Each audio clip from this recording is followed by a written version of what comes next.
Hello, this is Mark Smith with Family Tree Counseling Associates, and I'm going to be speaking to you today on a useful topic for codependence and counterdependence alike, and that is your power is in your feet.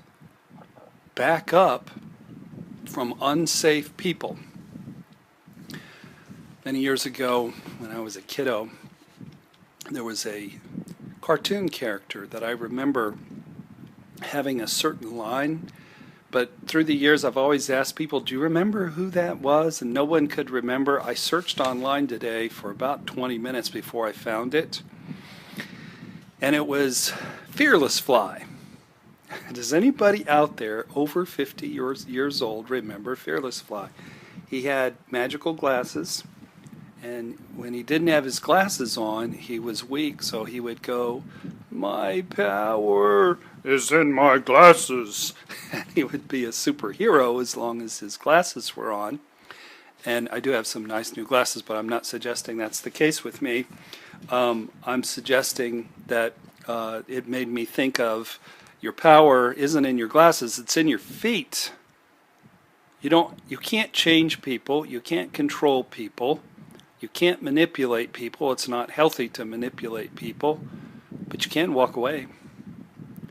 You can, in a non-reactive, non-pouty way, pick up your marbles and go play somewhere else. Dorothy in The Wizard of Oz had the power to go back home to Kansas throughout the whole adventure of the movie. She just didn't know she had the power. And that describes many codependent people. They have the power to make their lives different, to impact their lives, to not get their lunch money taken by bullies, but they don't realize they have the power, and they don't know how to use the power therefore. There's an old saying, if somebody tells you who they are, believe them the first time. 7 years ago, I was really knee-deep in probably neck-deep in a destructive relationship addiction. And the woman who became really my undoing, when I first met her, within 5 minutes, she looked at me and said, "I don't have a soul." And a healthy fellow would have run out of there as fast as he could, but a relationship addict was intrigued. But she was warning me, she was telling me, I'm dangerous. Proceed with caution and believe people. There are people in your life who are showing you who they are. They're addicts. They don't value you. There was a movie years ago that said, he's just not into you that much. So either people are into you or they're not, and if they're not, back up. Back up. There's power in backing up. I tell people that I have this right here. This is my tape measure. It is invisible. So if your screen isn't showing a tape measure, I have an invisible one. I carry it in my pocket with me wherever I go. If a client cancels appointments and doesn't contact me back, I don't contact them. If an associate shows me disrespect, then I alter my relationship with them. If a friend doesn't value me, I have to be cooler and more distant with them. I measure how far somebody's backed up from me, and therefore I back up from them. And that is self-protective, it is showing self-esteem, it's showing wisdom. It's basically saying, I am a person of value, and if you're going to be in a relationship with me, you're going to value me and you're going to treat me with respect. What codependents do is somebody backs up from them, and then you run and you cling and you grovel, and you hold on to their legs like a little kid saying, please, please, please don't leave me, which just causes them to despise you, and it causes your stock to go down. So I'm going to share 7 ways, 7 concepts of how, in a healthy way, you can back up from blatant disrespect and from not being treated well. Number 1, play it cool. Don't pursue. When people back up, many times it hits our abandonment issues, and then what we do is we grovel.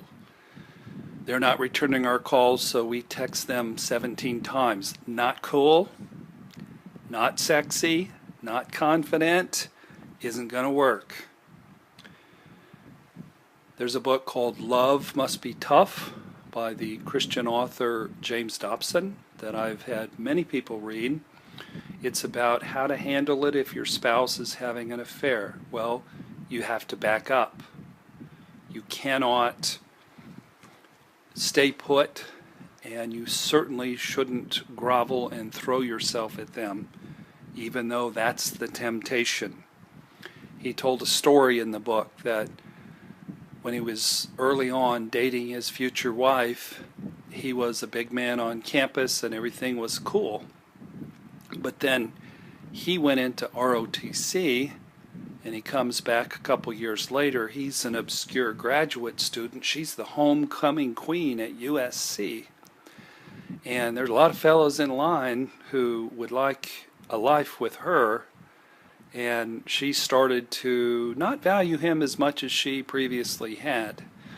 So being a man of integrity and high self-esteem, he sat her down and said, listen, I'm going places in life. I have a calling on my life, and you're welcome to come with me, and we can be a team, and I love you, but enough of this nonsense of you dissing me and putting me on the B team. I'm the A team. I'm not the B team.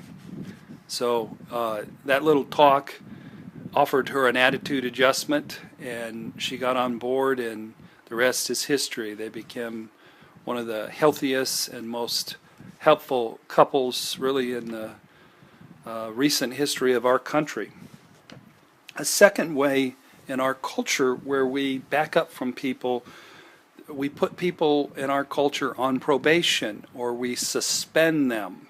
Some kind of sports league, you might be suspended for 4 games for using drugs. And that is a way of, let me back up from you because you broke a rule. You can't play for 4 games. In our unions, we go on strike. If we're not treated with respect and given the resources we need as workers, we go on strike, and it works. So a wife who was treated poorly, let's say her husband raged at her several times, she might come back and say, honey, I love you, and I realize that you're sorry for what you've done, but I do feel bruised, and I feel like there needs to be some consequences, so I am not going to do your laundry for the next 3 months, and nor am I going to cook your meals. And I'm just being congruent with the energy within me. I'm angry, I'm hurt. You haven't shown as much remorse and penance that I would like to see from you yet. So you've earned yourself these consequences, so I'm backing up. A third way is to not be so anxious to pursue them and make phone calls. What's the old saying? Don't call me, I'll call you.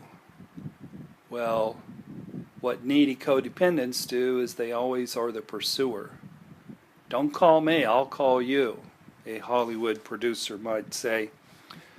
About 3 or 4 different times I've walked into either a motorcycle or a car showroom, and I've fallen in love with the car in the showroom.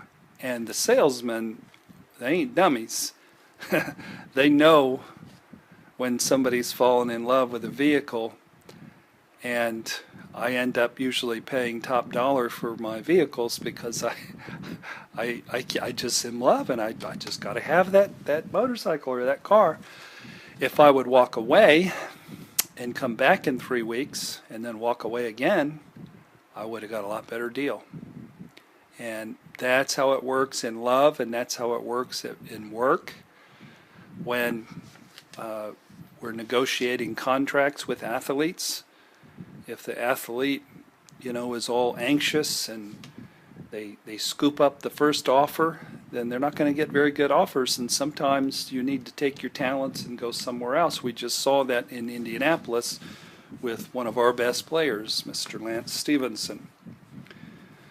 Another way to back up is to allow people to have their consequences. I had a situation this week where one of my people in my life inexplicably showed some anger and some disrespect, and my first reaction was to be reactive and controlling, and let's have a confrontation, and you did this and you did that. But then I thought, I could just back up, and rather than going out of my way to do something special for them, I can choose to maybe do something special for somebody else, and allow them to not have that blessing that I was going to give them. And I felt peaceful when I made that decision. It was like, yeah, that's the right thing. I need to back up from them because they told me who they were. They're not on board. They're not digging me. So they're not digging what I'm selling. So that's okay. We'll renegotiate and figure out what the problem is. But in the meantime, I've backed up, and that feels healthy and it feels wonderful. So another one that is a real natural consequence is when I work with couples, they'll come in and a man will be angry because his wife hasn't made love to him in 3 months. And I ask why, and she says, well, I would love to make love with him, but I don't feel heard, I don't feel respected, I don't feel loved, I don't feel close, we don't talk. And I have to explain to the guy, you're going to have to learn to do all those things if you're going to make love and get your sexual needs met. This woman that's sort of how women are made. Thank goodness women are made that way, because now relationships then have to be based on intimacy and safety and love and connection rather than just on sex. It's based on love and respect.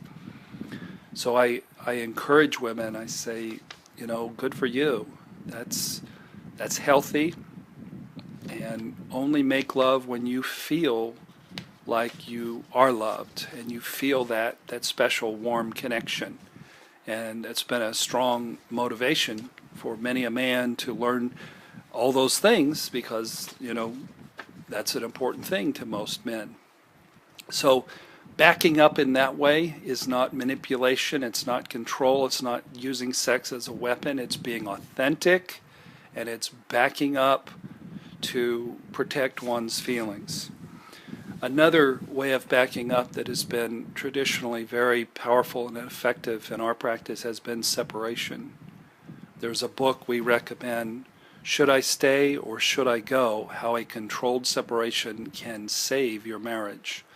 And we've seen controlled separation save really hundreds of marriages through the years, because it causes a tremendous impact. If there's a person not able or ready to do the work, it wakes them up and it causes them to feel a lot of pain, and it gets them mighty motivated. The last backing up is the most extreme, and sometimes it has to happen. If you have one person who's in an addiction and the other person has used every other method of stepping back, then sometimes divorce does have to happen. You have to step back even as far as divorce sometimes, because the other person is having an affair, or their drinking isn't stopping and their drug use isn't stopping. So that's a healthy boundary. So sometimes you have to quit a job. Sometimes you have to terminate a friendship. And it's painful for both parties, not just for the person being left. It's also painful for the person that is still in the relationship, that left the relationship, that chose to. But these are ways that you can feel your anger and back up non-reactively and respectfully and vulnerably that are very effective, and encourage you to meditate on the video and think of small ways, medium-sized ways, maybe someday eventually big ways that you can back up from somebody as far as they've backed up from you and really impact the relationship in a positive way. So thanks for watching the video today. Join our channel, Family Tree Counseling, on YouTube. We're up to getting close to 1,200 subscribers, so we're thrilled about that. Visit our website, familytreecounseling.com. We do have 6 books available, one on abandonment issues, one on shame, one on counterdependency, one on affair recovery, one on marital issues, and one on the basics of recovery. So thank you so much for watching today, and God bless.